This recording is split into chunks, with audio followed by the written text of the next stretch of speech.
Graça e paz, louvado seja o nosso bom Deus. Por gentileza, abra sua Bíblia no Evangelho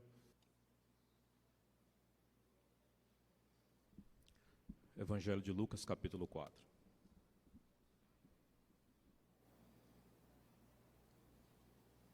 A gente vai falar hoje sobre a tentação de Jesus.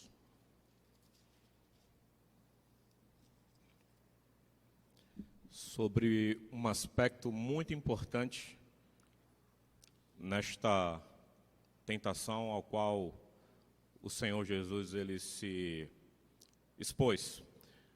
Eu coloquei como título Cristo tentado, porém cheio do Espírito Santo. Então, vamos trabalhar um pouco sobre a plenitude de Cristo. Começa assim o versículo 1.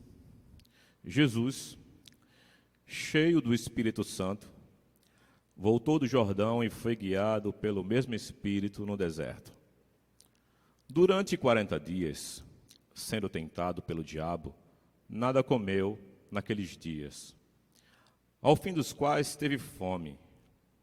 Disse-lhe então o diabo: se és o Filho de Deus, manda que esta pedra se transforme em pão. Mas Jesus respondeu: está escrito, não só de pão viverá o homem. E, elevando-o, mostrou-lhe num momento todos os reinos do mundo. Disse-lhe o diabo: dar-te-ei toda esta autoridade e a glória destes reinos, porque ela me foi entregue, e a dou a quem eu quiser. Portanto, se prostrado me adorares, toda será tua. Mas Jesus respondeu: está escrito, ao Senhor teu Deus adorarás, e só a Ele darás culto. Então o levou a Jerusalém, e o colocou sobre o pináculo do templo, e disse: se és o Filho de Deus, atira-te daqui abaixo, porque está escrito, aos seus anjos ordenará a teu respeito que te guardem. Eles te sustentarão nas suas mãos, para não tropeçares em alguma pedra. Respondeu-lhe Jesus: dito está, não tentarás o Senhor teu Deus. Passadas que foram as tentações de toda sorte, apartou-se dele o diabo até momento oportuno. Senhor, estamos diante de Ti. Isso é uma assembleia solene, e minhas pernas tremem de temor diante da Tua palavra e da Tua presença, Senhor. Nós precisamos do Senhor. Nós precisamos do Teu Espírito Santo, que Ele vá além de mim e que Ele nos console, nos edifique, e que Jesus, como objeto principal desta reunião, desta solenidade, seja exaltado. O Cristo, o Pai e o Espírito Santo. Nós te rogamos, Senhor, nos traz paz na consciência, descanso na alma, para que possamos ouvir a Tua voz. Aquieta-nos os corações, para que nós possamos desfrutar da Tua palavra, em nome de Jesus. A tentação de Jesus, ela é o primeiro fato pelo qual Jesus se coloca a sua primeira aflição. Numa narrativa rápida, Jesus é anunciado por João Batista. E João Batista começa a anunciar o reino de Deus. De repente, Jesus aparece, vindo da Galileia, vai para o Rio Jordão e pede para ser batizado por João Batista. E Jesus é batizado por João Batista. E nesse batismo, nós temos ali um grande evento no batismo de Jesus. Os irmãos conhecem bem, em Mateus capítulo 3, diz a respeito disto, que quando Jesus é batizado, desce sobre ele de forma corpórea uma pomba e uma voz que diz: este é o meu filho amado, em quem me comprazo. Um evento extraordinário, um evento que deve nos chamar a atenção, porque é um evento que traz de forma visível, audiovisual, a Trindade. Nós vemos no batismo de Jesus, no Rio Jordão, de forma audiovisual, o Pai falando que Jesus era o seu filho, o Espírito Santo em forma de pomba e o próprio Senhor. Isto é algo extraordinário, porque está se inaugurando o ministério de Cristo, está se inaugurando a obra do Senhor, o propósito para o qual ele foi chamado e designado. E nesta preparação, e nesta inauguração, nós temos um testemunho de Deus, um testemunho maravilhoso, em que diz que este é o meu filho amado, em quem me comprazo. O testemunho da filiação de Cristo por Deus, afirmando este ser Jesus, o seu filho, fazendo com que todas as profecias da antiga aliança pudesse agora se direcionar e apontar para ele, onde todas as profecias messiânicas que o povo aguardava, que os cativos, que os lunáticos, que os pecadores, que os endemoniados, que o mundo agonizava, chega o momento em que Deus diz: este é o meu filho amado, em quem eu tenho toda alegria. E repousa sobre ele o Espírito Santo. Louvado seja Deus.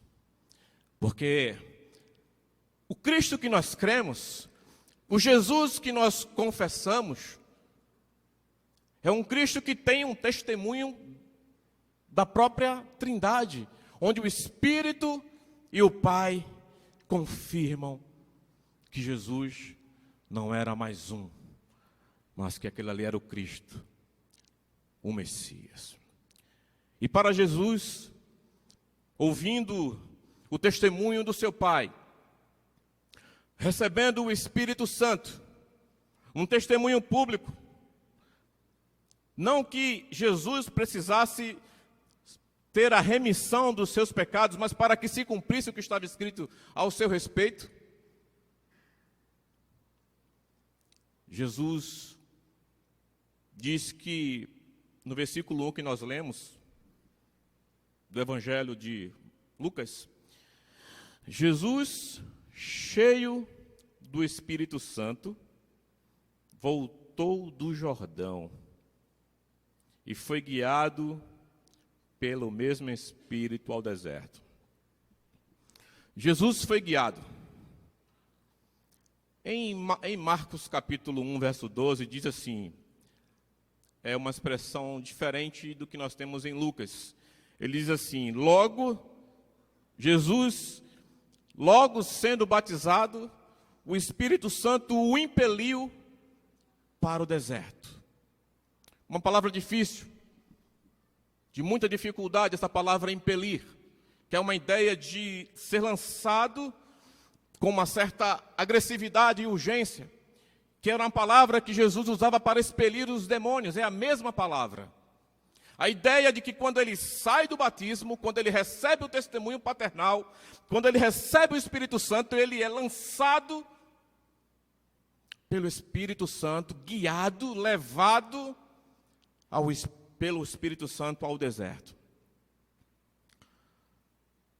Mas, em Lucas, nós vemos um outro detalhe. E eu queria que você guardasse essa palavra aqui na minha simples opinião. Eu não consegui definir isso com os comentaristas que li, mas na minha simples opinião, o texto-chave para entendermos Lucas e os desafios de Cristo e as suas aflições se encontra no versículo 1. Porque ele diz que ele foi cheio do Espírito Santo. Ele foi cheio. Note bem, Jesus ele não vai para o deserto desprovido. Jesus era um homem que diz as Escrituras que ele se separava para os lugares desertos para orar. E Jesus ele vai para o deserto de Jericó, como diz os estudiosos, comentaristas, mas ele vai cheio do Espírito Santo. Ele segue para o deserto. E começa, meus irmãos, um grande desafio. Nós precisamos também entender uma outra coisa, que aqui está sendo, Jesus é levado, guiado pelo Espírito Santo, para ser tentado, porque Jesus se fez homem. E a tentação, ela se fez necessária para que provasse da sua humanidade. A humanidade que Cristo tinha, o Verbo se fez carne. Ele habita entre nós, cheio de graça e de verdade. Jesus, ele habitou entre os homens. Jesus, ele se faz homem, ele toma um corpo, forma de homem, e este homem que é formado agora precisa ser tentado. E a ideia de tentado, a gente pode pensar que é só no aspecto de incliná-lo a uma questão de pecado, também tem essa ideia, mas também é a ideia de prová-lo, de testá-lo, de tentar fazer se ele tinha a capacidade de resistência sobre a proposta que estava lhe sendo confiada, um grande desafio. E, não obstante a isto, ele estava no deserto, mas em Marcos diz que neste deserto tem um cenário muito complexo. Jesus vai para um deserto que no Evangelho de Marcos diz que ele estava na presença das feras. Estudando sobre isso, me fez compreender melhor que Jesus, quando vai para o deserto de Jericó, o cenário que ali existia é que existiam feras. Os estudiosos dizem, como William Hendricks, que haviam ali chacais, uma espécie, digamos assim, de um cachorro, um mamífero. Haviam serpentes, haviam leões naquela época, haviam víboras mortíferas. Então Jesus, ele estava dentro de um cenário totalmente desfavorável, onde tinham animais selvagens, onde tinham animais venenosos, que poderiam trazer dano ao homem Jesus.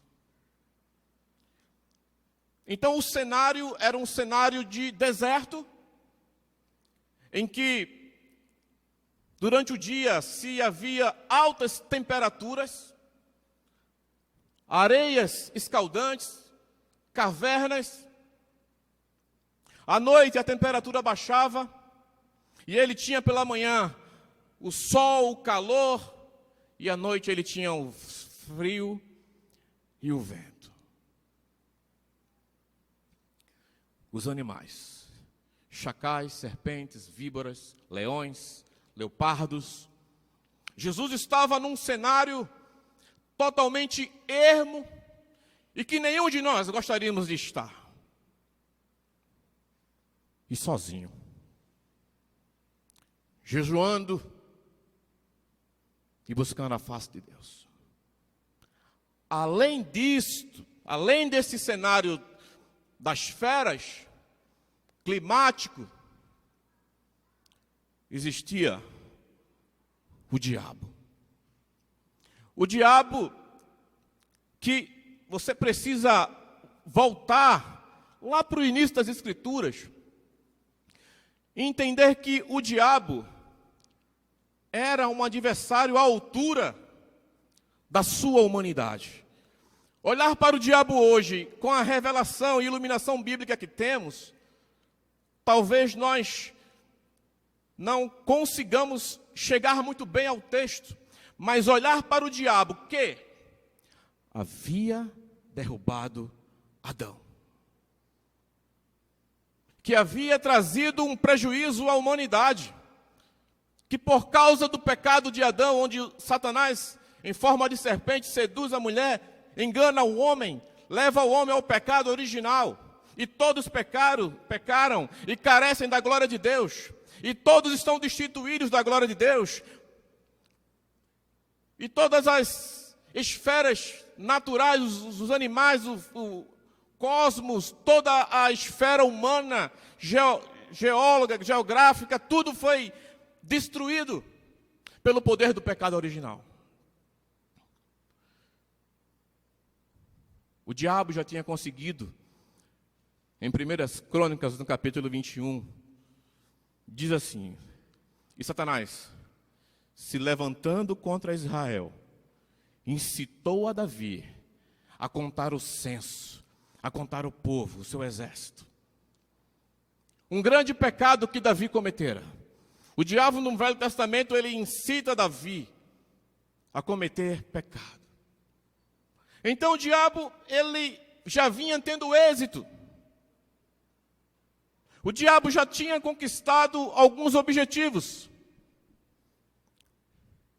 Já tinha feito um estrago na vida de Jó, por permissão de Deus, mas fez. Acostumado a vencer. Satanás, o acusador, o inimigo, o difamador, ele estava acostumado a derrotar quem ele quisesse.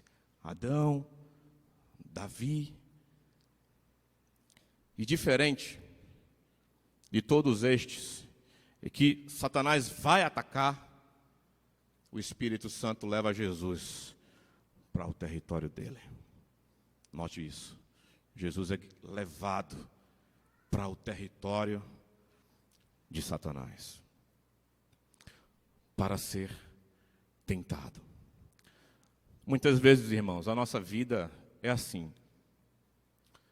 Nós podemos estar vivendo um Jordão.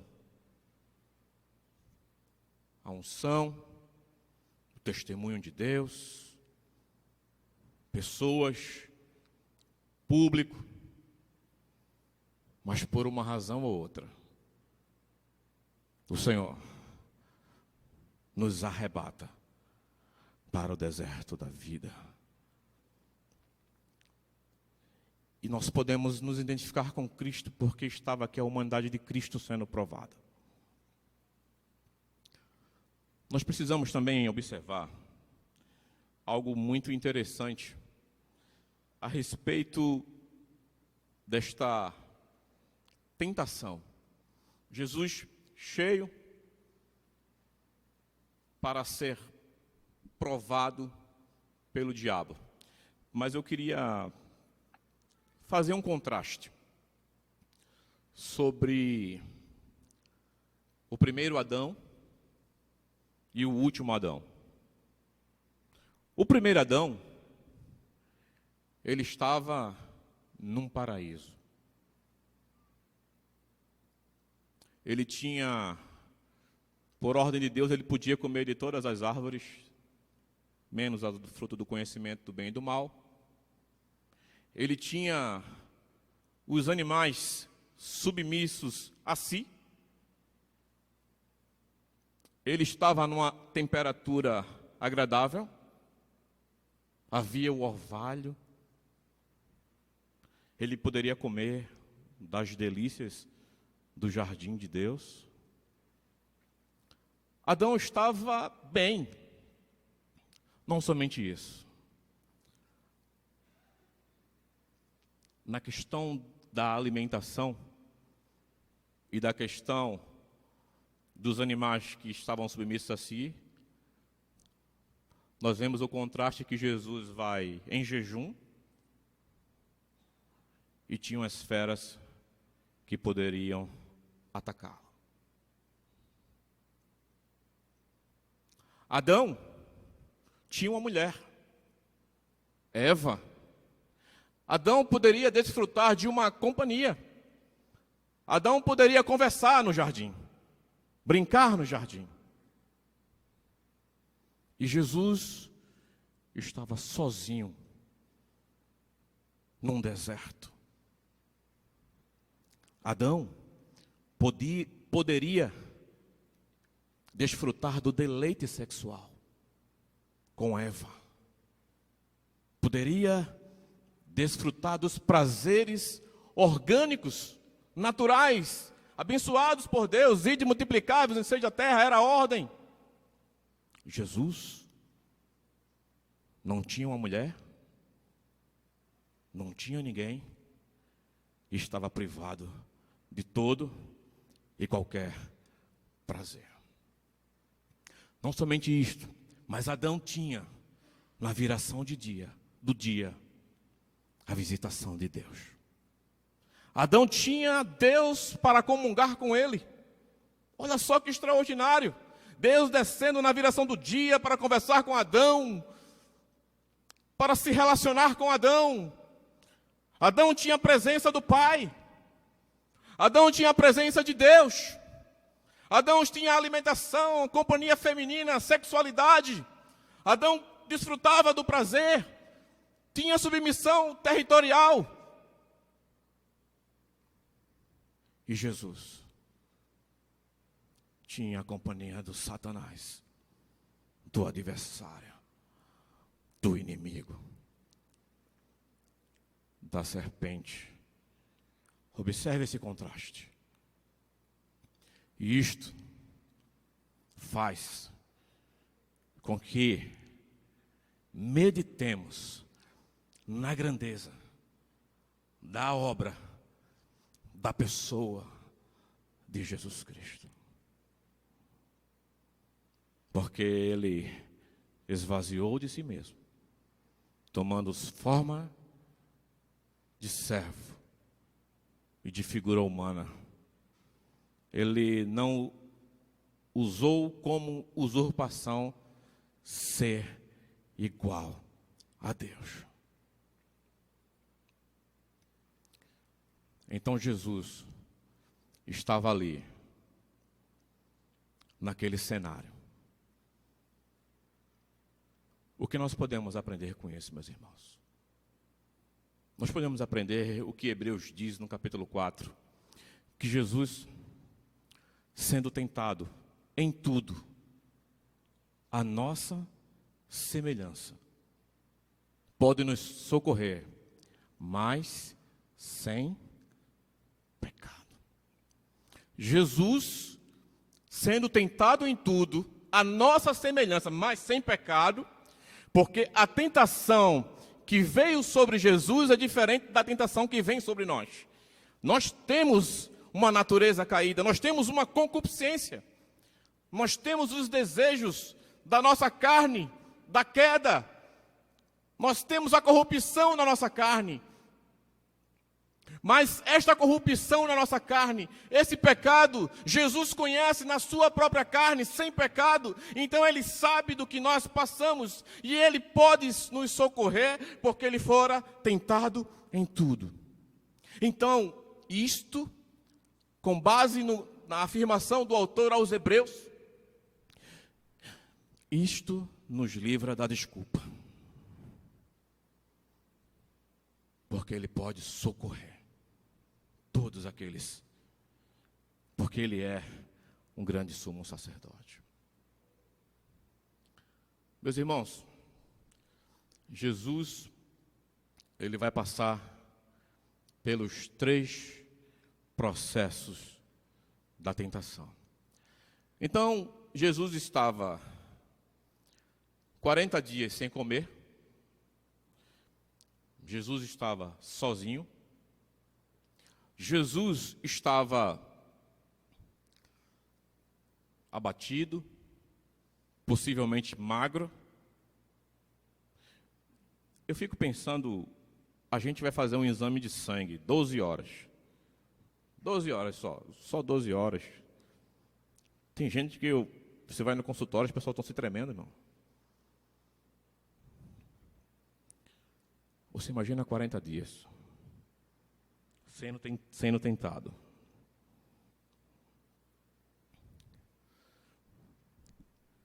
Volte para o texto. Nada comeu naqueles dias. Versículo 2. Durante 40 dias, sendo tentado pelo diabo, nada comeu naqueles dias, ao fim dos quais teve fome. Disse-lhe então o diabo: se és o Filho de Deus, manda que esta pedra se transforme em pão. A primeira tentação, a primeira sugestão do diabo era: Jesus, transforma esta pedra em pão. Se alimenta. Coma. É lícito. Comer é lícito, irmãos. Comer é lícito. Transforma esta pedra em pão. A resposta de Jesus é que nem só de pão viverá o homem, mas de toda a palavra que procede da boca de Deus. Eu não vou entrar nos aspectos das tentações, porque eu lhes disse que o texto-chave para que Jesus suportasse as tentações, na minha opinião, é o versículo 1, porque Jesus estava cheio do Espírito Santo. Versículo 5. Elevando, mostrou-lhe, no momento, todos os reinos do mundo. Disse-lhe o diabo: dar-te-ei toda a autoridade e a glória destes reinos, porque ela me foi entregue e a dou a quem eu quiser. Portanto, se prostrado me adorares, toda será tua. Mas Jesus lhe respondeu: está escrito, ao Senhor teu Deus adorarás, e só a Ele prestarás culto. O diabo oferece o mundo. O diabo oferece, nessa segunda tentativa, o mundo. E é assim hoje. Hoje o mundo, ele é atraente. Tem seus entretenimentos, é atrativo. Vivemos agora um período de carnaval. Já começou. E muita gente busca o prazer, mas essa muita gente não é quem está no mundo, são os cristãos. As glórias do mundo, os desejos pelas coisas do mundo, tentando fazer com que Jesus desistisse do seu propósito, mas o preço de aceitar as glórias do mundo era a prostração diante dele. Mas Jesus diz: só adorarás ao Senhor teu Deus, e só a Ele prestarás culto. A terceira, versículo 9. Então o levou a Jerusalém e o colocou sobre o pináculo do templo e disse: se és o Filho de Deus, atira-te daqui abaixo, porque está escrito: aos seus anjos ordenará a teu respeito que te guardem, e ele te sustentarão nas suas mãos, para não tropeçares em alguma pedra. Respondeu Jesus: dito está, não tentarás o Senhor teu Deus. Os estudiosos falam que essa terceira, possivelmente por ser o pináculo do templo em Jerusalém, o templo estava sendo, havia movimento, havia os cultos, havia os sacrifícios, e o que acontece? Era para que Jesus possivelmente se lançasse e Deus o livrando fosse uma exibição pública do poder de Deus. E com isso Jesus ganharia o quê? Notoriedade. Observe que a minha vontade e a minha comida, Jesus disse, é fazer a vontade do meu Pai. Ele não usou como usurpação ser igual a Deus. E em nenhum momento Jesus busca para si. Em nenhum momento Jesus é autossuficiente. Mas diz, não tentarás ao Senhor teu Deus. Não entrarei neste aspecto. Satanás citando, ocultando alguma parte do versículo do Salmo 91. Olha, está escrito que o Senhor vai dar ordem aos teus anjos para que te guardem. Então, meus irmãos, como nós podemos, de uma forma prática, resistir às tentações, tomando o exemplo de Cristo? É que Jesus foi cheio do Espírito Santo. A grande questão é que este poder que impeliu Jesus, que levou Jesus, que encheu Jesus, este poder as pessoas, a igreja de forma em geral não quer exercer. Por quê? Porque é um poder que não aparece. É um poder que não te promove. Ele estava no deserto, irmãos. Jesus estava no deserto. E quando nós estamos sozinhos, na nossa vida privada, já observou que quando nós estamos sozinhos, parece que o pecado ele aumenta mais a vontade e o desejo? Quando você viaja, que fica só, quando você está sozinho na sua vida privada, lá na sua empresa, com aquela porta fechada que ninguém sabe, que o pastor não conhece, que a esposa não sabe, nas viagens a trabalho, e até mesmo nas viagens com o ministério, com uma pessoa do sexo oposto, sim ou não? Sim. O número de quedas e testemunhos que nós conhecemos, porque o poder do Espírito Santo, meus irmãos, se dá primeiramente no íntimo e no caráter, porque a primeira evidência do poder do Espírito Santo em Cristo foi que ele pudesse dizer não. Não, não e não, está implícito no texto.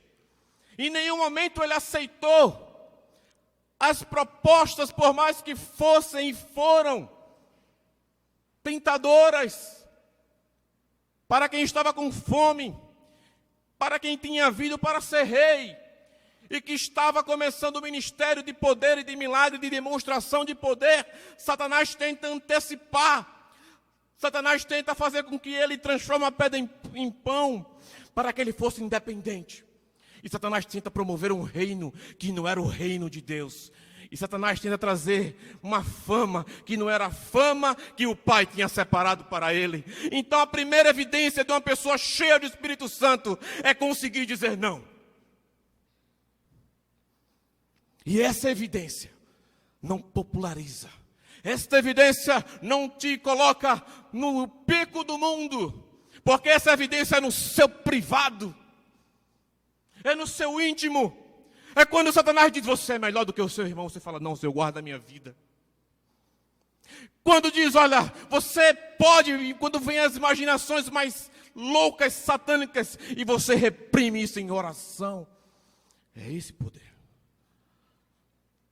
Porque ser cheio do Espírito Santo, no que nós entendemos de Brasil, de Estados Unidos e de África, foge muito da realidade central do texto.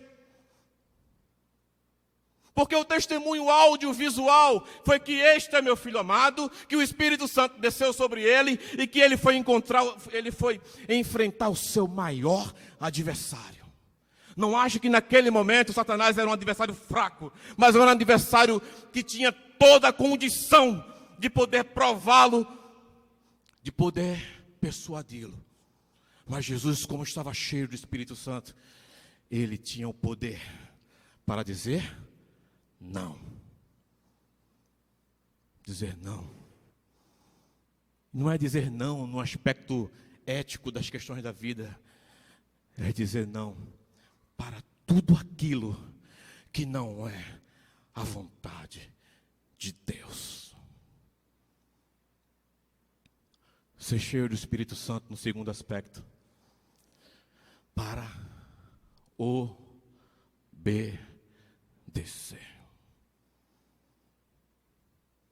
O texto diz que Jesus aprendeu obediência pelas coisas que sofreu. Ser cheio do Espírito Santo para obedecer. Eu sou cheio do Espírito Santo. Tem um evangelista muito famoso.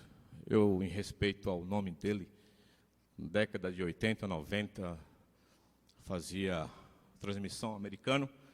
E ele fazia um programa na televisão. Os antigos sabem de quem eu estou falando. E ele tinha um ministério grande. Ele era um pentecostal, lotava estádios, cruzadas daquele tempo, mas muitas vezes ele saía do culto, das pregações, das cruzadas, ele ia para um motel e tinha orgia com várias prostitutas e fez isso por muitos e muitos anos. Sabe por quê? Porque ele não tinha poder para dizer não. Cuidado com o que estão se falando de poder do Espírito Santo. Este poder é o poder objetivo, que é o poder que vai para o caráter. Vai para o caráter. É o poder que faz com que a nossa alma anele pelos retos juízos de Deus. É o poder que faz com que nós anelemos por Deus. É o poder que faz com que nós obedeçamos independentemente dos resultados. É o poder que nos leva, se não for o caso, a perder.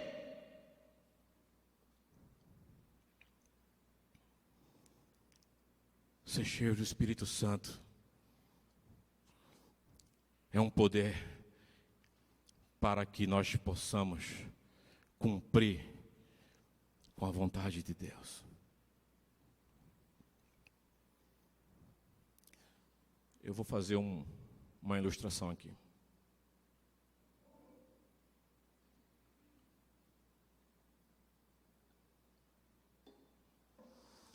Eu enchi esse copo, não até a borda, mas se eu enchesse até a borda, esse recipiente, esse copo, era possível colocar mais alguma coisa nele? Sim ou não? Por quê? Porque ele está cheio.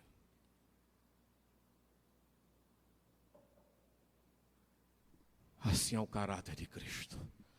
Nada poderia entrar, porque ele estava cheio.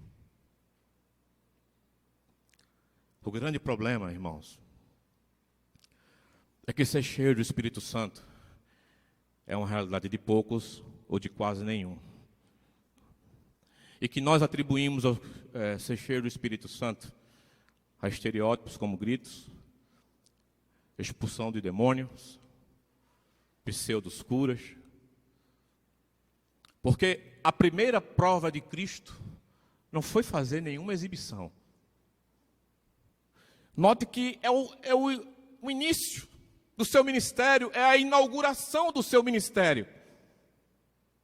Ele teria aí toda a condição de fazer a pedra se transformar em pão, ele podia ser lançado do pináculo do templo, ele podia aceitar aquele reino, ele poderia, mas Ele diz não, ele obedece, porque primeiramente ser cheio do Espírito Santo é uma condução do caráter de Deus na nossa vida. Ser cheio do Espírito Santo, irmãos, é ter aquilo que é celestial, aquilo que é divinal, dentro de um recipiente carnal como o nosso. Ser cheio do Espírito Santo, quando Paulo vai dizer assim, em Efésios, enchei-vos do Espírito, né? Mas não vos embriagueis com vinho, aonde há dissolução. Efésios 5,18, se eu não estiver enganado. No contexto desse texto, ele vai dizer assim depois, olha, mulheres, sejam submissas aos vossos maridos. Maridos, amai as vossas esposas, como Cristo amou a igreja e se deu por ela. Aí mais na frente ele vai dizer assim, olha, filhos, obedecei aos vossos pais. Aí ele vai dizer assim, pais, não irriteis os vossos filhos.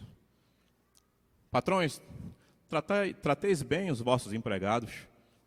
Empregados, trateis bem os vossos patrões. Ser cheio do Espírito Santo para amar a esposa, para amar o marido, para amar os filhos amarem os pais, honrar os pais, para terem bons patrões e bons empregados. Não, mas é o contexto do capítulo 5 de Efésios. Irmãos, eu não estou dizendo que ser cheio do Espírito Santo não possa acontecer coisas estranhas, extraordinárias. Eu não estou dizendo isso. Até porque, por convicção teológica e experimental, eu estaria surtado. Mas eu estou dizendo que, primariamente, nós precisamos ser cheios do Espírito Santo para que o nosso caráter seja moldado ao caráter de Deus.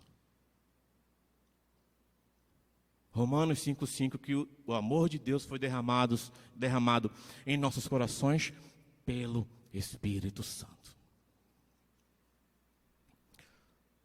Observe no capítulo 4, observe aqui no versículo 16.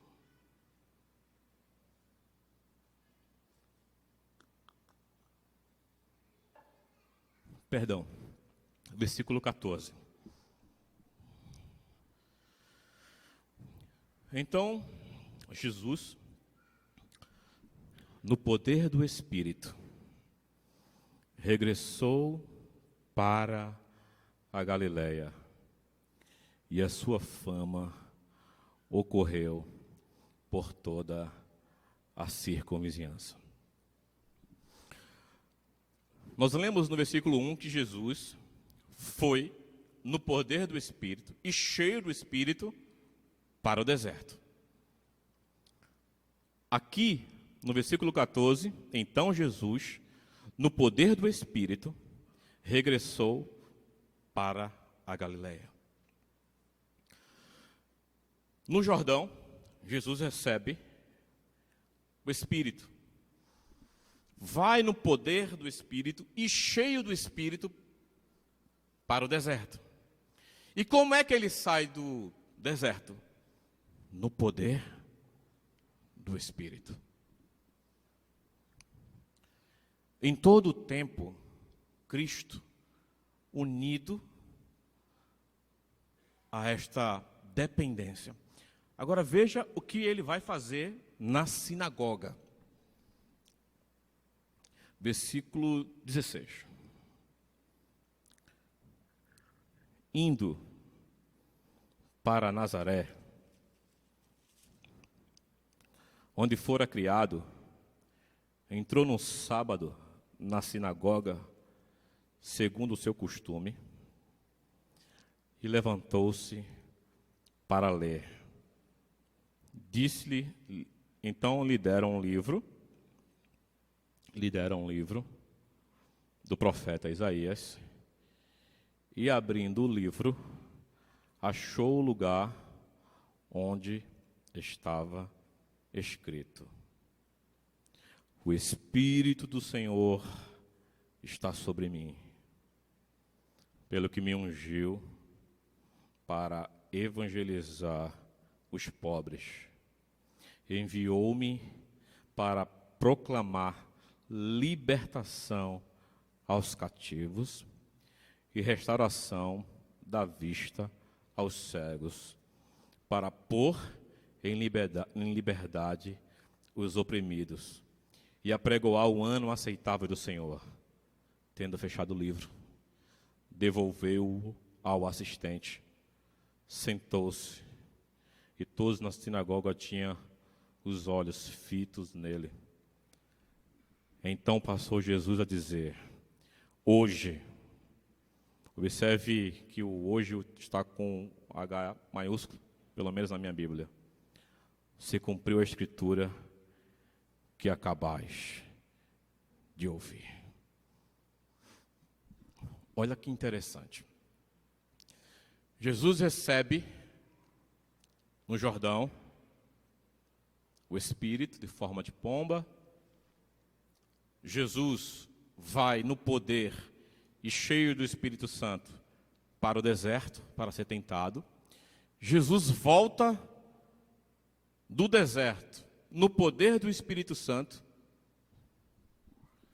vai na sinagoga, abre o livro, lê Isaías 61, que diz que o Espírito do Senhor está sobre mim, porque me ungiu para pregar as boas novas, o ano aceitável do Senhor, pôr em liberdade os oprimidos, dar vista aos cegos.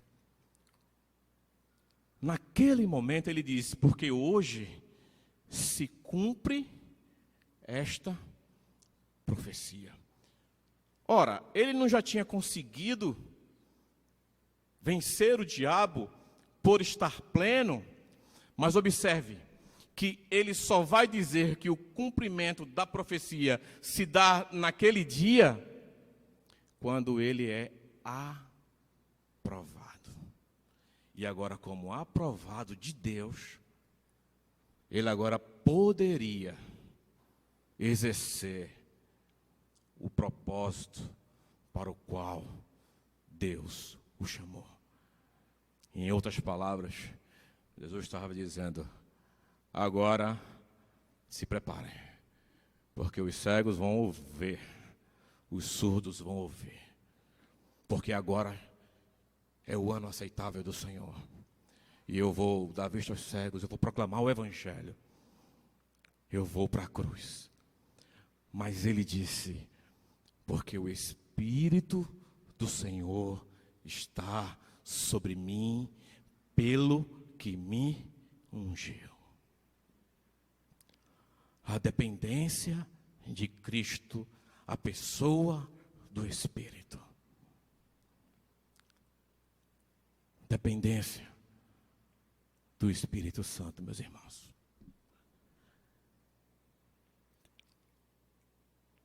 A gente precisa refletir nessa noite se nós somos cheios do Espírito Santo.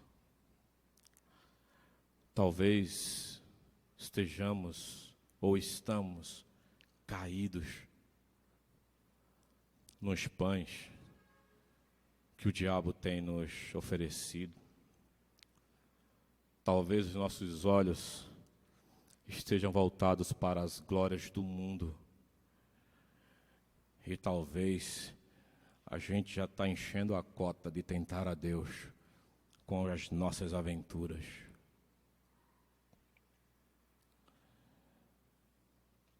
Ser cheio do Espírito Santo é uma realidade. E não ser, para um cristão genuíno, é pecado. Mas eu não consigo vencer. Eu não consigo vencer. Veja Mateus 12, 17, por favor.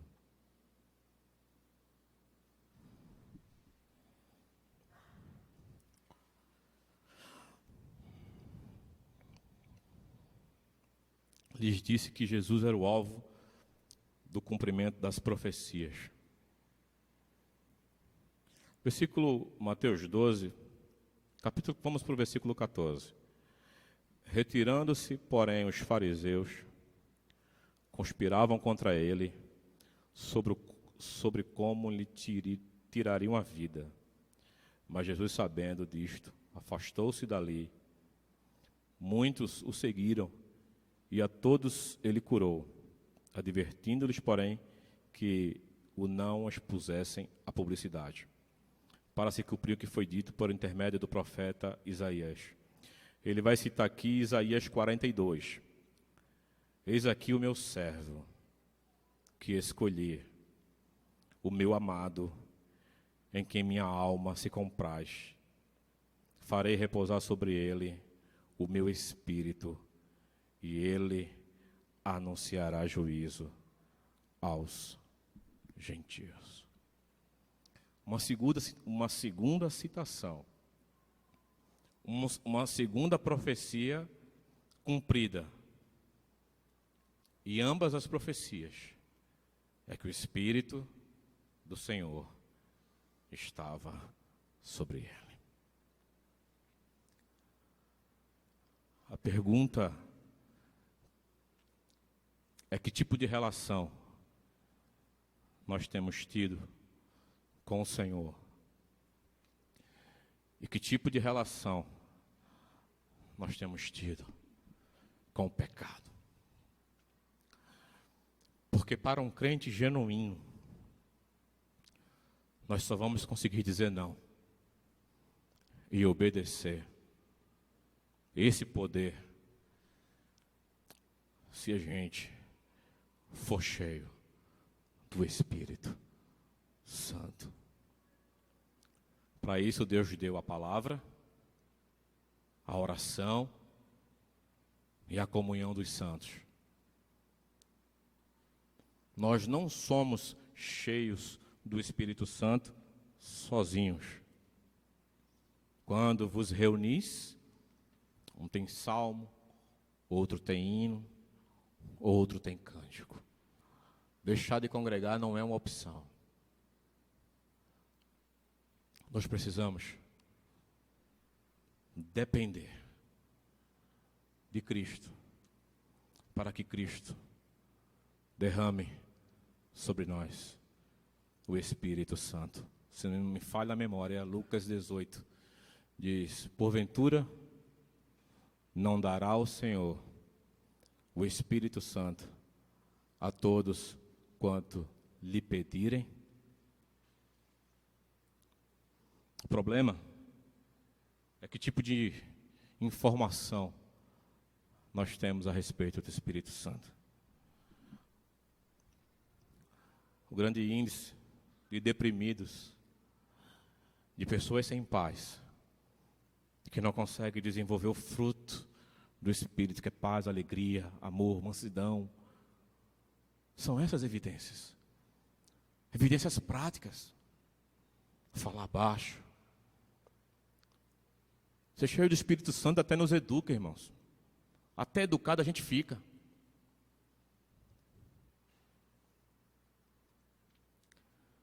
Senhor, nessa hora eu peço a Ti, de uma forma muito simples, dessa exposição da palavra, Senhor, que o Senhor nos ajude. Jesus, em sua humanidade, disse não. Jesus, em sua humanidade, obedeceu. Jesus é o nosso padrão. Jesus é o nosso exemplo. Jesus é o nosso Senhor. Talvez, Senhor, nós estejamos com muito entulho, com mágoas, com autossuficiência. Talvez estejamos convertendo as nossas pedras em pães e pensando só em nós mesmos e na nossa satisfação. Talvez a glória do mundo é muito mais atraente e atrativa do que a glória de Deus. Andar de forma desleixada, te tentando. Deus perdoa mais uma vez. Senhor, a nossa igreja está passando por um processo teu. Talvez o Senhor esteja nos levando ao deserto.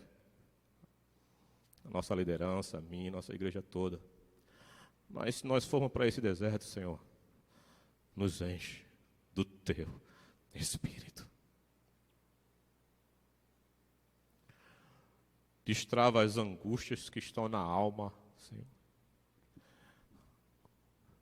Como foi falado ontem, a ira, a gritaria, o ódio, a vingança, o juízo, a impiedade.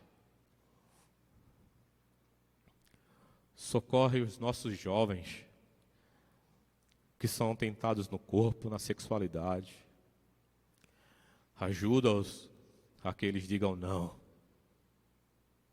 Ó Espírito Santo, ó meu Deus, derrama o Espírito Santo sobre a nossa vida. Nos enche dos salmos, nos enche dos hinos. Leva-nos a Ti, Senhor.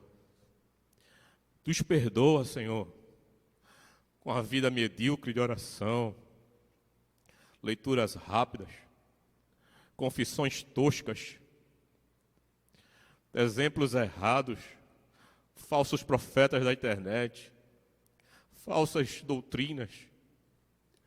Mas nos ajuda, nos socorre, Senhor. Socorre a nossa vida, socorre a Igreja Batista Ebenezer em Piedade. Socorre os filhos aqui representados, as filhas. Ser cheio do Espírito Santo não é só para os líderes, é para a igreja, é para o servo, é para o regenerado, é para o eleito. Oh, Senhor, nos ajuda, Senhor. Aviva nossos cultos.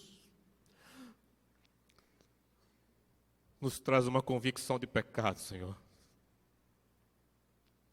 O nosso pecado, Senhor, que nós tiremos os olhos do irmão e coloque os nossos olhos no nosso umbigo, Senhor. Tira a língua de juízo. Nos quebranta nesta noite, Senhor. Nos quebranta, Senhor, porque um coração quebrantado e um espírito contrito o Senhor não rejeita, Senhor. Quebranta a nossa vida, restaura os matrimônios, restaura os casamentos. Oh, Senhor, restaura os filhos que estão irados com os pais. Oh, Senhor, aviva a Tua obra no meio dos anos, como pediu Abacuque, Senhor. Aviva a Tua obra no meio dos anos. Não nos deixa, Senhor, viver no automático da fé.